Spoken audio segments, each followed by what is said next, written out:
वनजमीन वाटप प्रकरणी तत्कालीन महसूल मंत्री नारायण राणेंना सुप्रीम कोर्टाने मोठा दणका दिलेला आहे।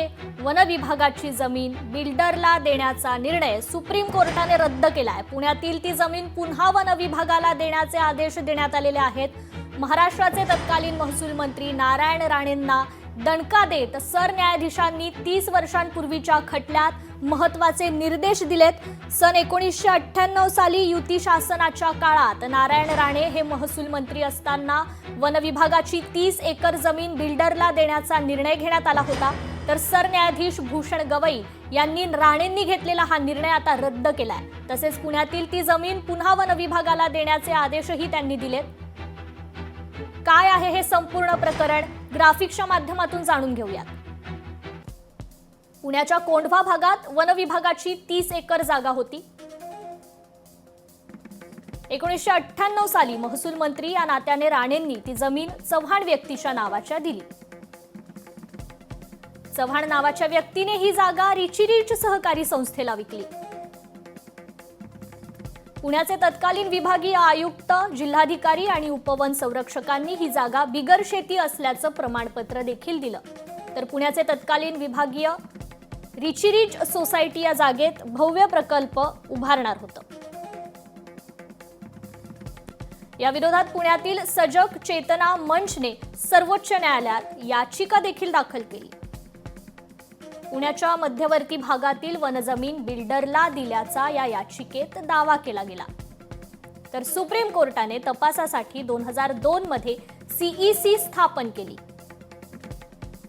सीईसी समितीने पुण्यात येऊन या जागेला भेट दिली आणि त्यांचा रिपोर्ट सर्वोच्च न्यायालयाला सादर केला। रिपोर्टमध्ये नारायण राणे यांच्यासह संबंधित अधिकाऱ्यांवर कडक कारवाई करण्याची शिफारस करण्यात आली।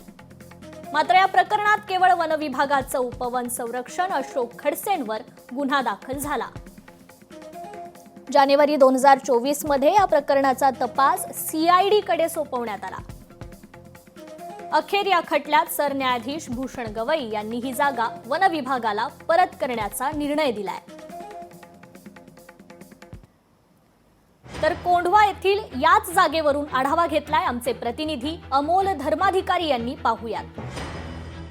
भारताच्या सरन्यायाधीशपदी भूषण गवई यांनी पहिल्यांदा शपथ घेतल्यानंतर पहिलाच निकाल त्यांनी दिलेला आहे, तो म्हणजे पुण्यातील कोंढवा भागातील या वन विभागाच्या जागेसंदर्भातला। काल अतिशय महत्त्वपूर्ण निकाल गवई यांनी दिलेला आहे। मुळामध्ये ही जागा वन विभागाची असताना 1998 साली तत्कालीन महसूल मंत्री नारायण राणे यांनी ही जागा एका चव्हाण नावाच्या व्यक्तीला देऊ केलेली होती आणि या संपूर्ण प्रक्रियेमध्ये तत्कालीन जिल्हाधिकारी, तत्कालीन विभागीय आयुक्त आणि तत्कालीन उपवन अधिकारी आहेत ते सुद्धा सहभागी होते। एकूण ही जागा आपण पाहतोय 30 एकर जागा आहे आणि ही जागा बिल्डरला देण्याचा जो सगळा घाट होता तो मात्र आता गवई यांनी दिलेल्या निकालामुळे रद्द झालेला आहे।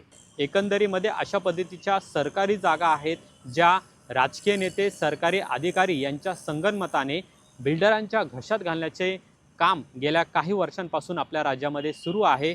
त्याला कुठेतरी लगाम घालण्याचं काम आहे ते न्यायमूर्ती गवई यांनी केलेलं आहे आणि त्यामुळे या पुण्यातील कोंढव्या जागेचा खटला आता त्यांनी दिलेला आहे। त्याचबरोबर राज्यामधल्या ज्या इतर जागा, ज्या सरकारी जागा आहेत, वन विभागाच्या जागा आहेत, त्यासुद्धा आता पुन्हा सरकारच्या ताब्यामध्ये देण्याचे आदेश आहेत ते सुद्धा यामध्ये गवई यांनी दिलेले आहेत। अमोल धर्माधिकारी, लोकशाही मराठी, पुणे। लोकशाही मराठी ऐका, पहा, जागरूक रहा।